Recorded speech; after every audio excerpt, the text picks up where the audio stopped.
Can you all hear me now? I think yes, you can. Yes, ma'am. Perfect. Thank you, Amit. So let's start the session very quickly. I'm going to share my screen and just let me know once the screen becomes visible.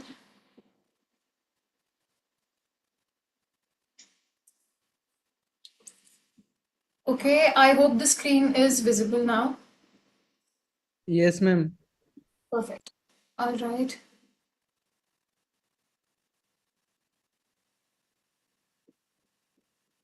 Okay, so in today's session, we are going to talk about the mistakes that you need to avoid in the speaking section, specifically in the speaking section 1. Now, you must already be aware of the fact that speaking is divided into three parts. The first part is a conversation style interview where the examiner is going to ask you some questions related to your life, your hobbies, what do you like, what do you dislike, do you live in a joint family, do you live in a nuclear family. So it's going to be all questions related to you and your personal choices. The duration of the first round or the first interview round is basically 4 to 5 minutes, and in this 4 to 5 minutes the examiner will ask you anywhere from 8 to 10 questions, not more than that. And then the speaking of the first round, the interview round, is divided into three topics. So in the interview round, the first round, the examiner might ask you three questions related to your family, then three questions related to your friends, then some questions related to, let's say, the mode of accommodation that you usually take. But all of these questions will have you as the center focus. Okay, now let's move on to the question here. So whatever you say will be based upon four rubrics. So you are going to be marked upon four rubrics. The first one is fluency and coherence. The next is lexical resource. The next one is grammatical range and accuracy. And the last one is pronunciation. When we talk about fluency and coherence, it basically means how well can you bind your speech together. Basically, it implies that while speaking, do you follow a structure or does your speech go haywire? So that is something that you have to be very cautious about under fluency and coherence. Coherence is again the flow that the speech follows. So for example, if you are being asked anything, the first thing is your response, then you have to back it up with your reason, and then you always give an example. So this is basically the fundamental of giving an answer for anything. So fluency and coherence basically assesses a test taker on the idea how well can he or she speak in terms of fluency and coherence. The next one is lexical resource. Lexical resource basically means the kind of words that you use. Let's say you aim for a higher band score, or you're aiming for a higher band score, you need to use some lesser known vocabularies. After that, we have grammatical range and accuracy. Under grammatical range and accuracy, all of your grammar rules, they come into picture, like your sentence structures, the past, present, and future. How well are you taking care of the grammatical portion is considered when we talk about the grammatical range and accuracy. And of course, as the term accuracy is self-explanatory, it means how well or how accurately are you expounding on the idea. So that is grammatical range and accuracy. The fourth one is pronunciation. Under pronunciation, what kind of words are you using? Are they following the traditional, the standard pronunciation or not? For example, people from South, they have a very strong MTI, that is mother tongue influence, and you have to make sure that it does not come across when you are speaking. The words should be as clear as the day. What you're trying to make sense should be able to, so your speech should be basically not jagged, it should be evidently explanatory. So these are all the things that are considered in pronunciation. I hope till now it is clear. Any questions you can ask. Now, when we talk about the issues. The first one is trying to memorize the answers. Although I've told you this like a zillion times before that reading in terms of getting the reference is completely fine, but reading to when you read just to memorize the answers, it's absolutely a big fat no. Why? Because the examiner will be able to catch you that you are giving a rhetorical answer, you're giving a mugged up answer.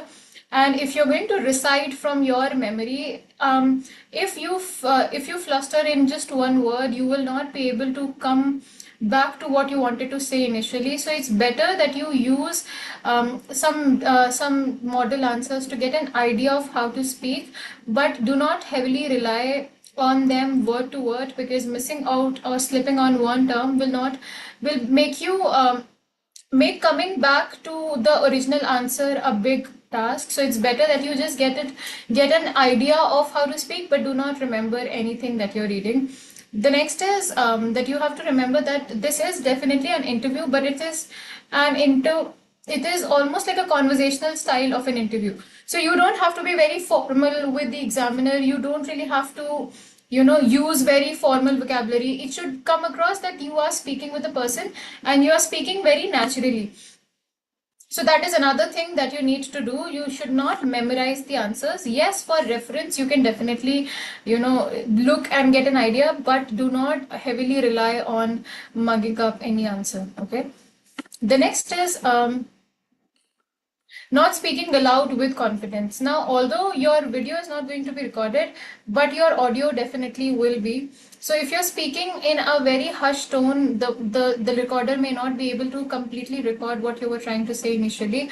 And then, of course, it will not do justice to what you wanted to speak. So that is the reason why you should speak aloud. And by speaking aloud, I do not in any way or sort mean that you have to shout. You just have to be a little high pitched. The next is, while speaking, you need to make sure that you're making an eye contact with the examiner. And if the examiner says something that you align on, you can definitely nod your head. If the examiner says something that you completely contend on, definitely say a no. Or you can just nod your head like in right and left direction. That is a no. But make sure you are reciprocative of the emotions of the examiner. Otherwise, if you just sit there like a robot, the conversation in itself becomes very awkward. So this is also something that you have to keep in mind. The next is responding to questions with silence. Although taking a few seconds is completely natural because you're trying to get an idea of what is to be said. But if you respond to the question with nothing but silence, it's going to be very awkward. And not only awkward, the examiner will definitely not push you into speaking more, but the thing is that you will lose the significant marks that you should have otherwise gotten. So make sure that you, within few seconds, you give the answer and you do not respond with silence. If there is something that you were not able to understand, you can always ask the examiner to repeat the question. You can always tell them, oh, I could not really understand. Can you come again? But do not respond there by sitting quiet, because again, of course, it comes across as very awkward, and apart from that, it will definitely mean that you do not really understand in terms of vocabulary, and it's an English speaking exam, so you have to, say something. If you are in a position where you don't know what to speak, so what you can do is, these are some phrases that you can use. The first is, that's an interesting question, but this is something that you cannot keep on repeating. You can, yes, use it once or twice, but not every time. If you are at a short of ideas and you need a kickstart for ideation, then you can definitely say, well, I suppose, and then you can give an answer. Basically, these terms or these phrases will give you a short while to think what to speak, but you will have to again realign your thought. And if there is something that you have not understood, you will have to, come up with the idea, right? Or you can even always ask the examiner to repeat the question if the question is not clear to you. All right. The next is going off topic. Well, I completely agree that, when you speak, getting a little digressed from the main point is definitely which something that is very common. But as soon as you realize that you are getting off topic, you will have to learn how to realign yourself. If you do not realign yourself and you're talking like incessantly over a topic that was not asked to you, of course, the whole purpose of asking you a question is getting beaten. So you have to make sure that even if you have gotten a little off topic, you come back to the point and you explain on the idea. And if you have, again, if you have not understood what was asked to you initially, you can always ask the examiner to repeat the question. But having said that, don't make it a pattern कि हर question के बाद तुम बोल रहे हो कि please इसको repeat कर दो, प्लीज इसको रिपीट कर दो. ऑफ कोर्स उसके बाद जो है एग्जामिनर इरिटेटेड हो जाएगा and will not be able to give the answer. Yes, Ravi, the options, the topics are repeated because of course it's a recurrent live session, so you may have attended it, but there's definitely someone who hasn't, so definitely you can skip the session if you have already attended it once. All right, so now coming to the next one, giving yes or no answers without good collaboration or good elaboration. Now when you talk about giving yes and no answers, you should not, if let's say if somebody has asked you, do you like swimming, so you cannot say yes I do or no I don't, because it's a speaking examination and you will have to give an explanation of whatever you say. So if you're saying yes I really like swimming, you will have to explain why do you like it. And if you are saying that I do not really like swimming, then you will again have to explain why don't you like it. So giving a yes or a no answer without a good elaboration is something also that you have to make sure. Whatever is your reason, you have to explain on the idea, and make sure while you are explaining, you are giving justice to the question itself. And the next is, again, you need to remember that the objective of the English language fluency is to say that will you be able to explain on a given topic or not. And make sure when they ask you about anything that is related, and if it is a close-ended question, for example, you can sum it up with yes or no. You are giving a complete justification and you're giving an example, and you're also giving, a lot of statement in terms of why do you agree with something, or if you do not agree, what is the reason behind. So here is an example. If you are asked where you're from, just don't say I'm from Shimla. Explain a little bit about Shimla. Like you can say Shimla is a beautiful hill station in the northern part of India, known for its scenic landscapes and colonial architecture. The cool climate and lush greenery makes it a popular tourist destination, especially in the summer. Now, you don't really have to remember everything, but what I'm trying to insinuate is you need to be able to explain on the idea, and while explaining you also have to make sure that it should be it should generate illusion. Okay, it should generate illustration in the mind of the person who is reading. Okay, so that is another thing that you have to keep in mind. The next one is flat and monotone pronunciation. Now, when we talk about flat and monotone pronunciation, you might have observed that when we speak, in our speech, we sometimes go high pitch and sometimes we remain low pitched. So if you do not maintain this variation, the sound becomes very robotic. Just like how robots, they don't have any high pitch and any low pitch. Whatever has been asked to you, they will give you a direct answer. So this is something that you have to avoid.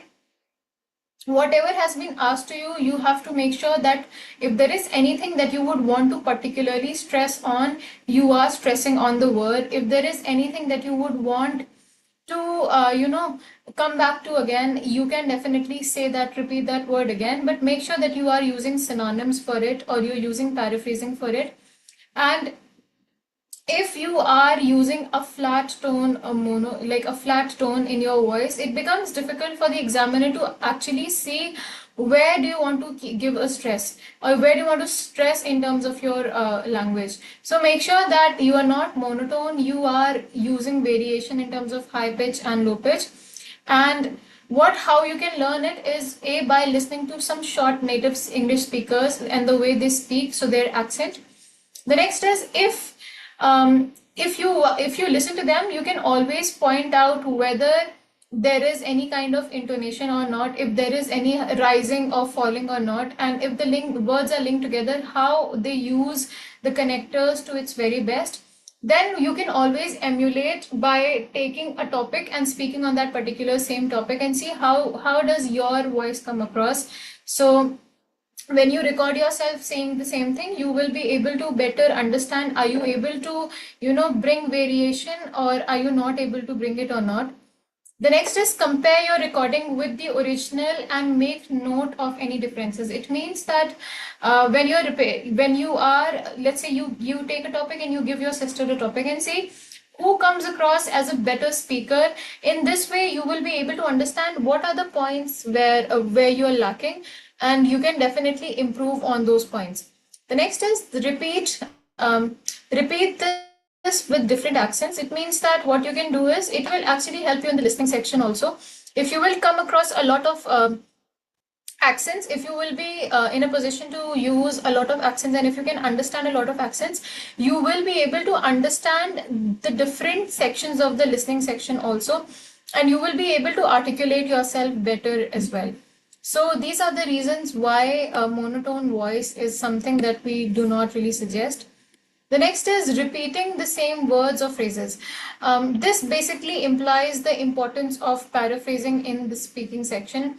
Whatever you want to say, you need to be able to use synonyms for that. By synonyms, what I mean is similar words, sorry, similar meaning but different words. For example, if you are happy today, you might say I'm over the moon. You can say I am on cloud nine. You can say I'm extremely elated. You can say I am actually very happy. You can say I couldn't be happier anymore, or I couldn't be happier. That means this is the same thing that you're saying, that you're happy, but you're using a lot of vocabulary for it. So even if you want to repeat the same idea, make sure you are doing it smartly. You are using paraphrasing, you are using synonyms. And then some top tips that you can use is, in practice, if you find you lack vocabulary, then you can definitely learn those vocabularies by using, I would say, very bluntly, use chat gpt. You can search for the vocabularies that are used in the IELTS, some topics that are repeated in the IELTS. So that will actually help you. And then if you want to learn those vocabularies, I would say the best thing that you can do is use reading as your habit. So you will have to inculcate reading as a habit, and you can come across a lot of topics and a lot of words. Write them down every day and read them. It will help you in improving your vocabulary. And then on a given topic, because in the speaking part 2, you are given a topic and you have to come up with the idea and you have to speak on that topic for 2 minutes. So keep on recording yourself and see, are you able to exceed the 40 seconds mark? Are you able to exceed the 120 seconds mark? If not, are you able to change your bullet points from one to other seamlessly? So these are certain things that will come with practice, and definitely if you need practice, you can come to us. We provide classes, as well as we provide free demos. So if you want to get प्रणाम a Maharishi demo ji. on any प्रणाम given ji. topic, you can मेरा definitely come आपसे एक to us. प्रश्न है, जैसे The आजकल next के is रिलेशनशिप ज्यादा दिन तक चलते overusing नहीं हैं, तो ऐसा transition क्यों words. हो रहा है? आपके Transition इसमें क्या words are विचार है? basically those words that help you जब link भी your हम words रिलेशनशिप या together. I mean, संबंधों की link बात your करते speech हैं और together. संबंधों में So दो the लोगों के some इन्वॉल्व example करना of transition words मस्ट है is, और for जरूरी है, example, आवश्यक on है। one hand, on the जैसे other कि नर hand, और एक नारी। firstly, foremost, जब हम all नर of और नारी की these बात are करते हैं transition तो words because सबसे it helps you प्रथम जो coherently add your ideas together in sync. But if you use them over too much, then that means you are abusing the language again. So the thing that is very important is for you to maintain equilibrium. Even if you are using the transition words, they should be done only when they are needed. You don't have to keep on repeating the same words. You don't have to keep on repeating the transition words. See if it is making sense or not. If you want to add a transition word, see whether it is sitting contextually well or not. Otherwise, steer clear from using transition words. The next is opening to part 2 and you repeat the same question. So what happens is the examiner gives you a topic to speak, and in the topic there's written like, talk about a situation where you had a fight with your best friend. So instead of repeating the same question, that I'm going to talk about an incident where I had a fight with my best friend, what you can do is you can always paraphrase. So you can say, having some squabble is a major part of life, and I also had a fight with my one of the best friends, or one of the friends that I call my own. And then you can definitely then talk about what happened, how did it go, and were you able to reconcile or not. So the thing is, do not open to the part 2 question by repeating the same question statement. Okay. Now, here is an example. You can say, I'm going to describe a time when, and then you can say, you can definitely talk about what was the time, what happened, everything. So The next is that. The last one is speaking too fast or too slow. See, you need to maintain the natural pace of your spoken English. So, first is that if you speak too fast, you will not be able to comprehend what you're saying because words they just shower out of your mouth. So, make sure that you are maintaining the actual speed and actual pace in which you usually talk to others. The next one is clarity. If you speak too fast, it becomes difficult for the examiner to really understand what you're trying to say, and words they might blend with each other, and you might suffer with misunderstanding. So the first is clarity of thoughts. The next is it is important for you to make sure that you're not speaking too fast, because then if you speak too quickly, the other person may not be able to understand what you're speaking, and communication happens when what you are trying to transfer is getting absorbed by the other person. So comprehension is important, so make sure that you're not speaking too fast, or you're not speaking too slow. You're just maintaining the natural pace of your voice. The next is mistakes. Of course, if you speak fast, the chances of you making a mistake is going to be very high. So that is the reason why it is suggested that you should not speak too fast, neither should you speak too slow. The way you speak normally should be maintained. And the last is nervousness. When you speak too quickly, it can actually signal nervousness or anxiety. It does not show that you're very proficient. Otherwise, people they would usually maintain their normal calm and composed demeanor, but if you are nervous, we try to speak in a very swift manner. So make sure again you're not speaking too fast, and whatever is the way in which you generally speak with your friends, that should be the way you speak. Now the problem with speaking too slow is also very evident. If you speak too slow, the other person might feel uninterested, disinterested. You may not be able to engage or hold the conversation, so it's important to not speak too slow also.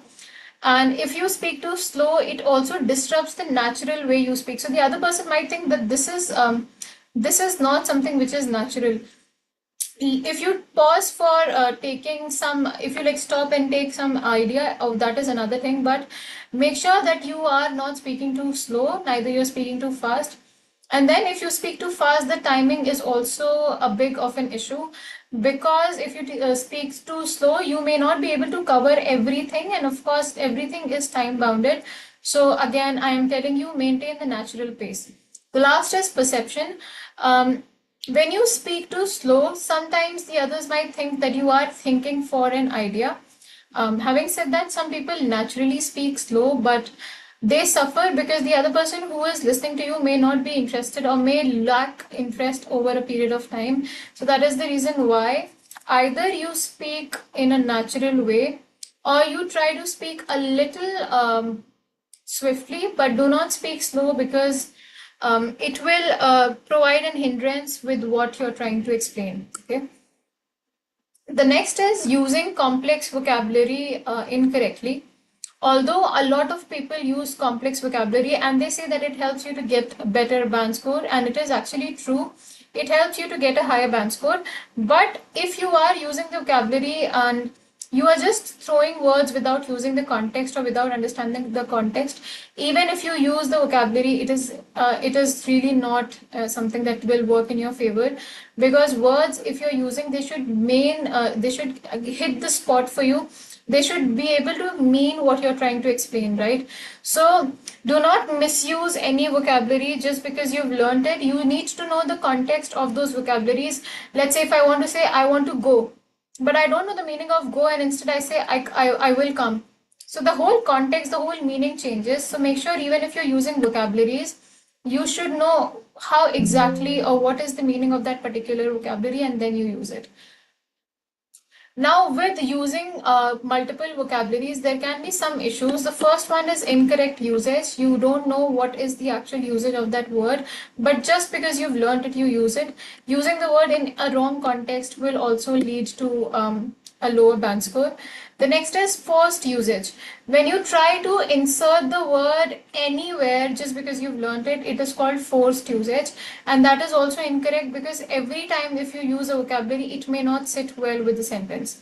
The next one is lack of understanding. It means that you have not fully understood the question, and you have not really understood the idea that you need to put forward. And just because you have learned, or you had learned a vocabulary, you just want to show it off and you've just used it, that is also incorrect.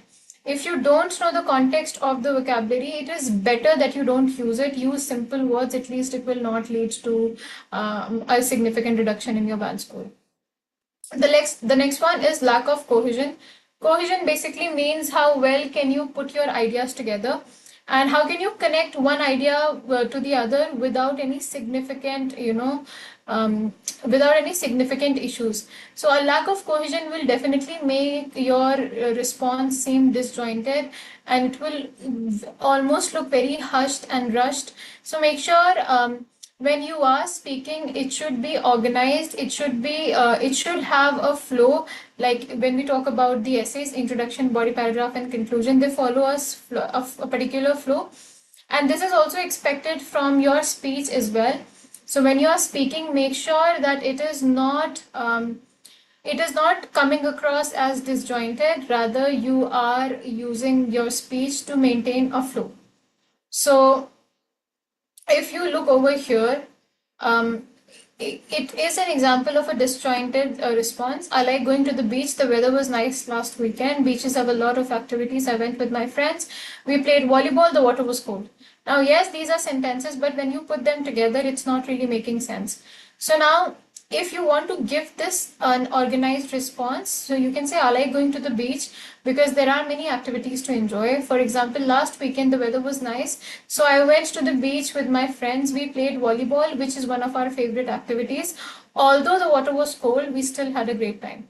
Now you can look it and you can understand for your own self that the first one is very disjointed, rather the next one actually proves a point. It is more self-explanatory, and this is the kind of essay, this is the kind of answers that are expected from you.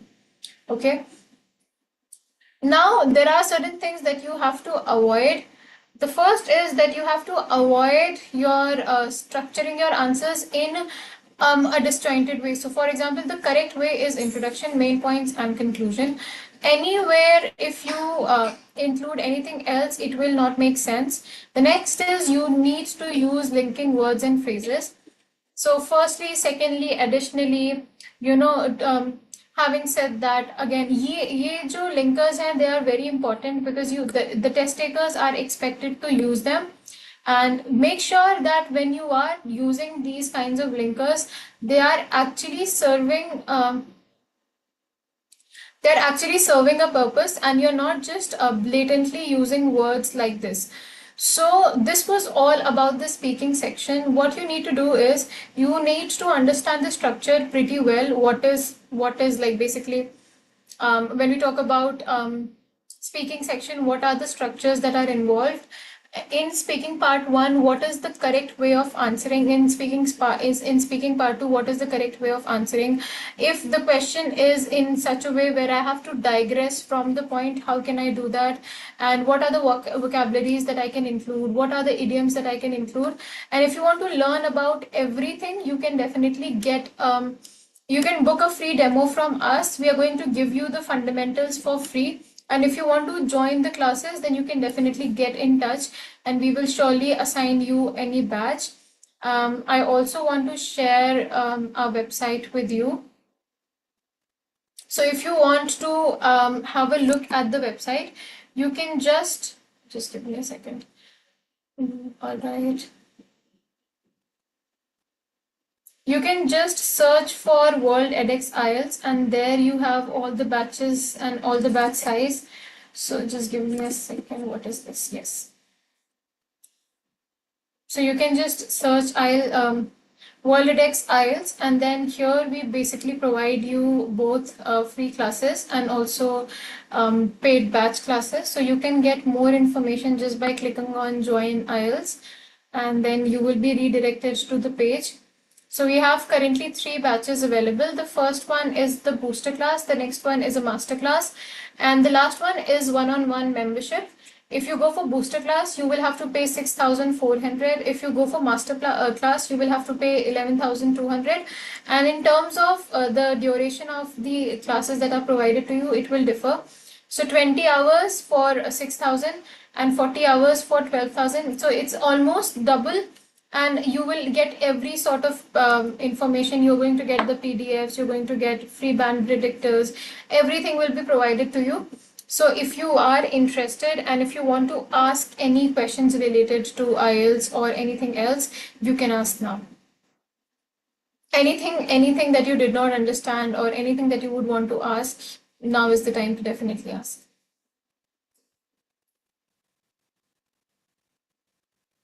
If everything is clear, then you can definitely exit, and I will see you next week. We do not have classes on Saturday and Sunday, preferably because it's going to be Diwali. So yes, please, Amit. Ma'am, I want to ask you something.